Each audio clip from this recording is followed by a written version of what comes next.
Tonight brings us game 2 of Dallas Stars versus Calgary Flames in the first round of the 2022 Stanley Cup playoffs. And on today's episode, we will talk about what the Stars need to do in order to head back to Dallas with the series tied at 1. We'll take a look back to the last time these teams met up in the playoffs, talk about two keys to the game that we touched on a little bit yesterday, but need to dive into more today. All coming up on Thursday's episode of Locked on Stars. Your Locked On Stars, your daily podcast on the Dallas Stars. Part of the Locked On Podcast Network. Your team every day.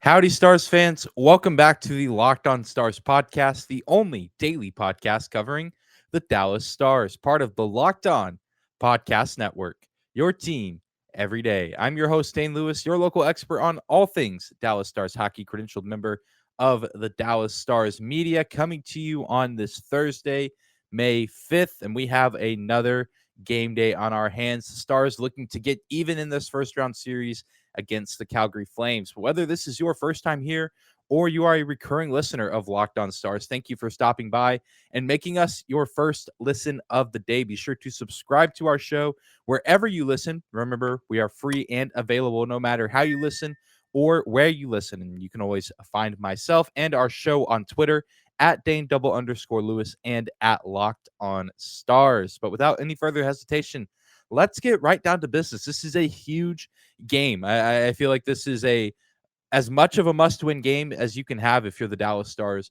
at any point in this year.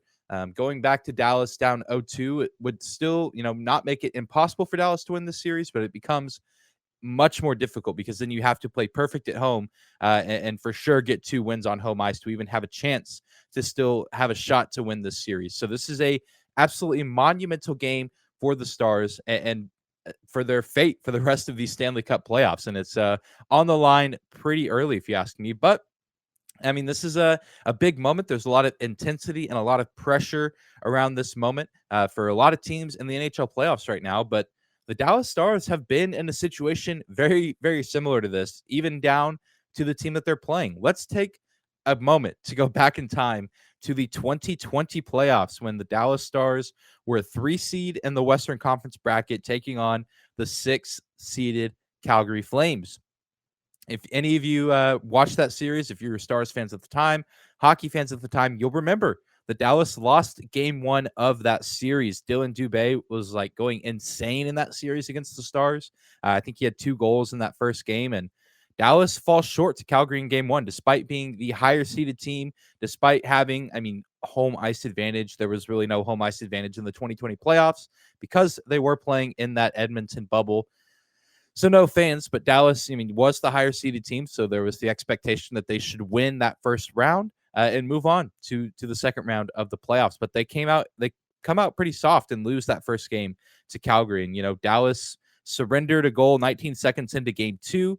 But they eventually did win a back and forth second game in that series. But there was a moment in time where things just did not look good against Calgary early on in the series, even bleeding into the start of that second game. Again, Dylan Dubé getting that first goal of the game, literally 19 seconds off the clock in game 2. And then, it was just up and down that entire series for Dallas because then they get shut out in game 3. And they were down in game 4 with under 1 minute left. And I remember this moment so vividly. I was a resident assistant in college, and it was like right before students started arriving on campus. But I'm watching this game happen in my dorm room, seeing, okay, well, the Dallas Stars are about to go down 3-1 to the Calgary Flames in round 1 of the playoffs. Just not meant to be. This just isn't the year. Obviously, the bubble was just a weird situation in general, and the Stars just didn't seem cut out for the situation. It seemed like that there would be a little too much pressure. But then we get the heroics from Joe Pavelski and Alexander Radulov that ends up tying that game. Radulov scores that game winner in overtime, and the Stars end up moving on to live another day and tie that series 2-2. And then they eventually, do that thing that they do where they just get really hot at the right time. They win the next 2 games in that series, including a 3 I believe it was a 3-0 deficit in game 6 where it looked like Calgary was going to come back and tie the series and we were going to need game 7, but then Dallas wins that game by a final score of 7-3. And they eventually made it to the Stanley Cup Finals. This Dallas Stars team in 2020 went from on the brink of a 3-1 deficit in the first round against the Calgary Flames to game 6 of the Stanley Cup Finals. And it just all started with, I think, that moment of Pavelski scoring that game-tying goal and Radulov scoring that overtime winner. I think that was the spark that not only got Dallas out of that game or out of that series, but that's what propelled them to make it to the Stanley Cup Finals. There was obviously a plethora of great moments on the rest of that playoff run in the Colorado series and the Vegas series, but it all started right there. And I think that's what the Stars need going into this game against the Calgary Flames. They need that trademark moment to light the spark, like we saw in Game 4 of the 2020 first round series. We had that fight in Game 1. We had the big scuffle that saw Anderson and Klingberg get ejected. Michael Raffl given the business to Matthew Tkachuk, and that was all good and great as far as getting the guys going for that game. But I think it was really only a moment for that game. I don't know how much of that is going to carry over into Game 2 because I think both teams saw what their teams looked like without for Calgary, likely their best defender, in Dallas, one of their top 2 defenders out on the ice. And so you probably don't want to have another situation like that. But Dallas needs someone to step up, or multiple guys to step up and provide, any kind of moment where we can look back at the end of this postseason, however long the Stars last in this insane gauntlet of a 2022 playoff run, and where we can look back and say, this is where it all started, because fill in the blank name did fill in the blank action and scored fill in the blank points, or scored at this time, or did this in this moment in the game. This is what started the run. This is what sparked the run. The Dallas Stars need that moment. I don't know who it's going to be. It's not for me to say who it's going to be. I have my ideas of who I'd like for it to be. Maybe someone on that top line, or maybe Sagan or Ben, to finally rally and be the postseason performers that we need them to be. But that's what it's going to take for Dallas to get out of this first round series against Calgary with the win, and for them to go even deeper than that, because it's not just about winning, a first round playoff matchup. That's nice. It's nice to not get eliminated in round 1 of the playoffs, but that doesn't finish the job. There's still 3 more times that you have to do that, and it's likely only going to get more difficult the longer you go on. But I think if Dallas has that moment where they realize that it's possible, I think the sky's the limit. And I think that's what happened in 2020. We saw them overcome that deficit and tie game 4 and win game 4 and tie the series. And coming back has just been a theme for this team, really, ever since that bubble run. Obviously, they had a lot to overcome in the 2021 season, and they had a lot to overcome in the 21-22 season with COVID, and even just being better late in games and clutch situations. We saw the Stars team do a complete 180 as far as overtime results, and just being ready for the moment whenever games were tied late, or if they were down a goal late, or if they needed a big stop late. We saw the Stars handle those situations a lot better. So I think that this team, even after game 1, I think that even losing game 1 to Calgary, getting shut out by Jacob Markstrom in game 1, I think even that is adversity that is still adding to this narrative that the Dallas Stars are going to continue to fight no matter what the odds are stacked against them. We've seen it since 2020. We saw it in 21 whenever the Stars were injury-ridden but still almost made the playoffs in what was one of the tougher divisions in that division realignment. And we've seen it this season. A lot of people didn't think the Stars could make the postseason. They said the Central Division was too stacked. They said Vegas was probably going to make the playoffs over Dallas, or if it was going to be someone else, Vancouver, another team. And now they're saying, okay, Dallas is here, but they're not going to beat the Flames. And they might be right. But at the same time, we know that the Stars team is very much capable of having that trademark moment where they can come out and rally behind one another and play for one another and play for something bigger than themselves. We're going to continue to talk about this Game 2 matchup between the Stars and the Flames, take a deeper look at what the Stars need to do on a more practical level in order to get the win here in Game 2. We'll do all that after we take a minute to say thank you to some of our sponsors.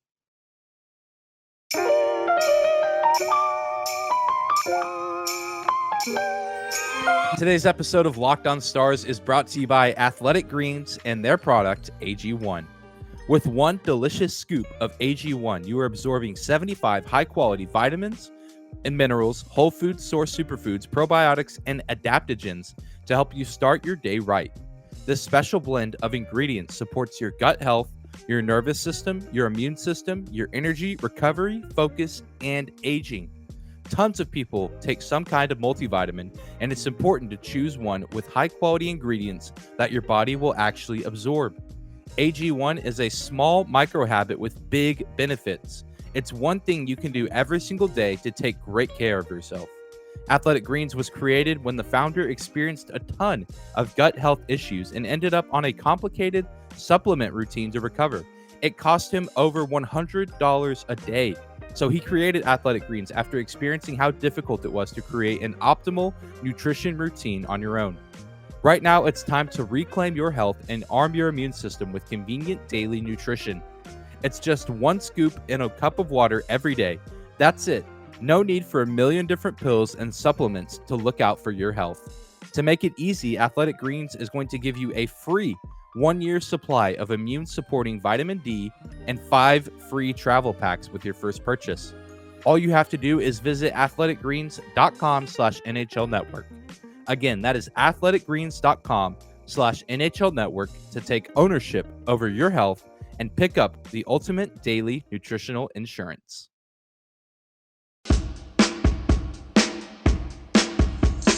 Moving on to the next segment of today's episode of Locked On Stars. Thank you again for making us your first listen of the day. Thank you guys again for tuning in. If you're new to Locked On Stars here, trying to get some Dallas Stars playoff content, thank you for stopping by. I do hope that you will drop a subscription, whether that's on YouTube or your favorite podcasting platform. Truly do appreciate the continued support for you guys. It's incredible, and it's going to be a ton of fun to continue to cover the Stars team throughout the playoffs and offseason. But let's look ahead to tonight's matchup, Game 2, Stars and Flames. Based on what we saw in Game 1, I think it's pretty clear what Dallas needs to do in order to come out and have a shot to win this second game.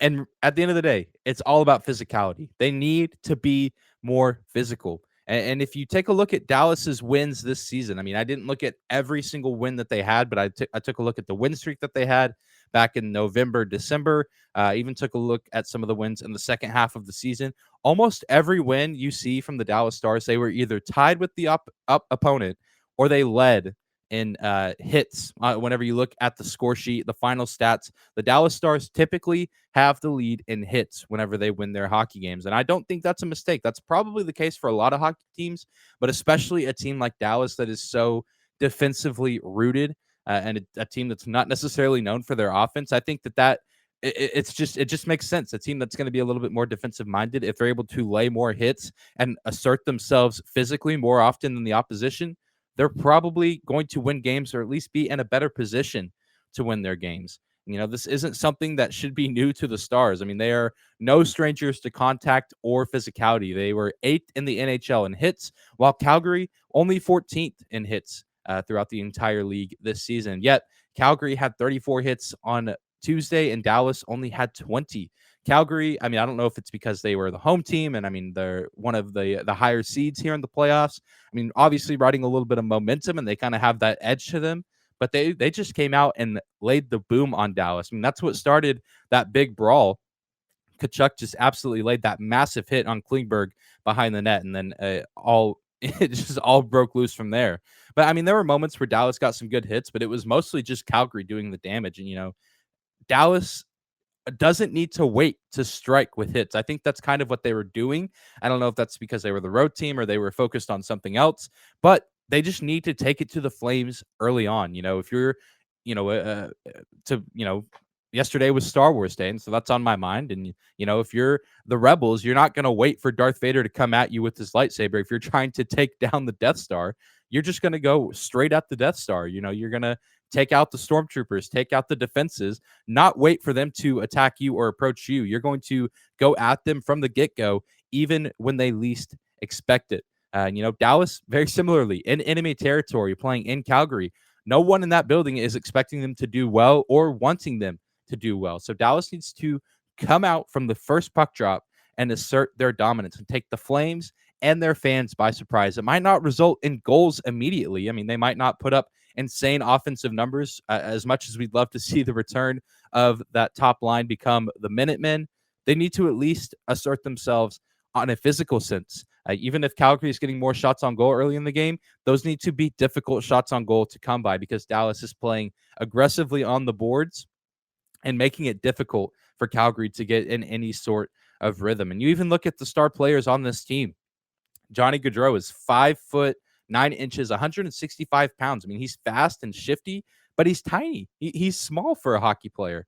And and we talked about it earlier this week. Some big hits to Johnny Gaudreau would definitely throw off his game. And you look at Lindholm, he's only 195 pounds, 6'1". To Kachuk, a little bit bigger. He's 6'2", 201 pounds. Michael Raffle, 6'1", 205 pounds. So that fight was actually fairly evenly matched between those two, even though I think Michael Raffle definitely got the best of Matthew Tkachuk, if you ask me. And you don't really even have to ask me. You can go watch the fight for yourself and see that he clearly got the best of Tkachuk in that one. I'm saying all this, I said it on yesterday's episode as well. The Stars don't need to do anything illegal or dirty. I don't want that. I don't want it to become a point of controversy of saying, okay, the Dallas Stars are a dirty team and any wins that they got was because they were, headhunting these Calgary players. I don't want it to be anything like that. But I mean, hits are a part of the game. I mean, they stat track it for a reason. They keep track of the hits that guys absorb throughout games, and they've done it for years now. And so Dallas can use that to their advantage. The fact that they have really big physical bodies and guys that like to be enforcers, guys that like to be aggressors. They need to take advantage of that and look to try to slow down these big offensive weapons. And if Calgary's going to beat you, make it be other guys that aren't guys on that top line. It's going to be easier said than done, but I think that's going to be the key to this game. You got to come out quick and make Calgary's life miserable for all 60 minutes of that game. And if Calgary is able to win and rise above the physicality of the Dallas Stars, hats off to them. That means they probably played one heck of a hockey game, and they probably deserve to win. But I don't like their chances if Dallas plays their brand of hockey, which is leading the game in hits and forcing the issue with whoever they're playing. Coming up next, we will continue to talk about one of the biggest keys in this game because we want the Stars to be physical, but not too much to where they're in the penalty box for too long. We'll talk about that coming up after another quick break.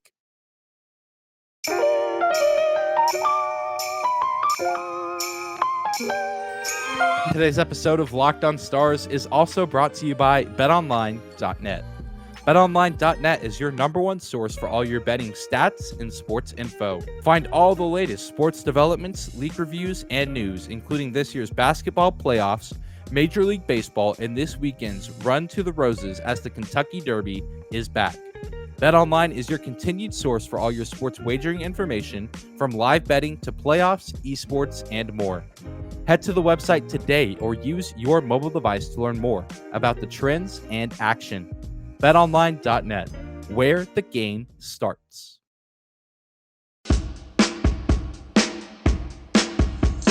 And we're closing out today's episode of Locked On Stars, talking about another big key to this game. It's something that if Dallas does this well, they have a really good shot at winning. And that is, of course, penalties. Both teams took 30 penalty minutes in game one, a lot of that due to the scuffle that happened at the end of the first period. But still, even outside of that, there were a lot of moments where guys were in the penalty box due to holding, tripping, boarding calls, you name it. I mean, the game one had a little bit of everything as far as the penalties that were called during the game. But, Dallas looked really good for the most part on 5-on-5 defensively. And of course, we all know the one goal that they did surrender was on the penalty kill 5 seconds in to a Calgary power play, which still, even after that goal was surrendered, the Dallas Stars looked pretty good on the penalty kill as well.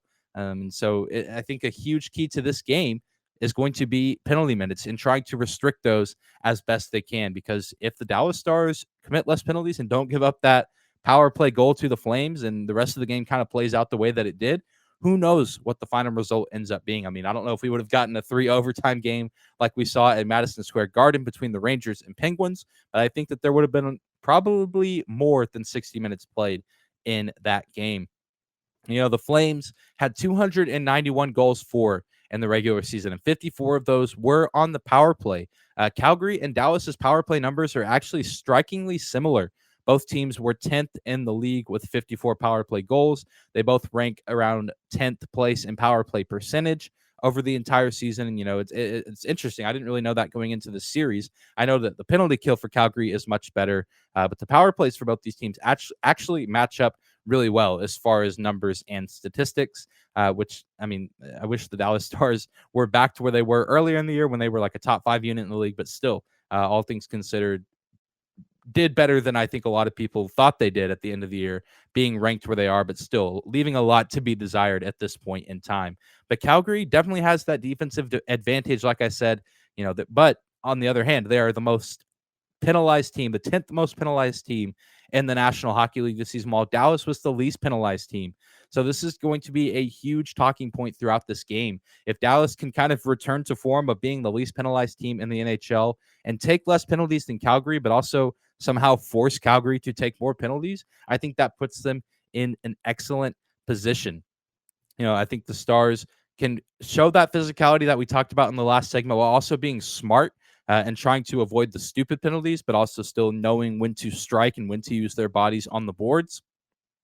And I think these guys definitely have the capability to do that. I think they have the veteran prowess and the veteran knowledge to know when to strike and when to kind of hold off and wait in order to, avoid committing a penalty, which hopefully they'll do that better than they did in game one. And, the power play has been lacking as of late, but even if they don't score on many of their power play opportunities, they need to get Calgary in as much penalty trouble as possible in order to generate some good looks and make life hard for Jacob Markstrom. We talked about that after game one. I mean, that's really going to be the key for the rest of this series, or one of the keys, is just making life incredibly difficult for Jacob Markstrom, because he eventually will crumble if you continue to go at him. And that's kind of the only method that you can have against a guy like that that's been so rock solid all season long. You just have to throw a barrage of shots at him and things will eventually go in. And I think that all starts with good power play looks. Dallas didn't look fantastic on the power play in game one, and hopefully they make the proper adjustments coaching wise and maybe even personnel wise in order to get some better looks. And it all starts with those clean zone entries. They haven't been good at entering the zone on the power play. If they can get in the zone and establish themselves and get some good looks, it's only a matter of time before we can finally see them get on the scoreboard. But that's going to do it for today's episode of Locked On Stars. Thank you again for making us your first listen of the day. Be sure to subscribe to our show on YouTube, as well as your favorite podcasting platform. Remember, we are free and available no matter where you listen or how you listen. You can also find me on Twitter at Dane_Lewis and our show on Twitter as well at Locked On Stars. Be sure to tune in tomorrow as we react to and break down all the action in game two. But we'll see you there, Stars fans. Remember to be loud, wear green, and go Stars. You know the drill. We'll see you back here tomorrow.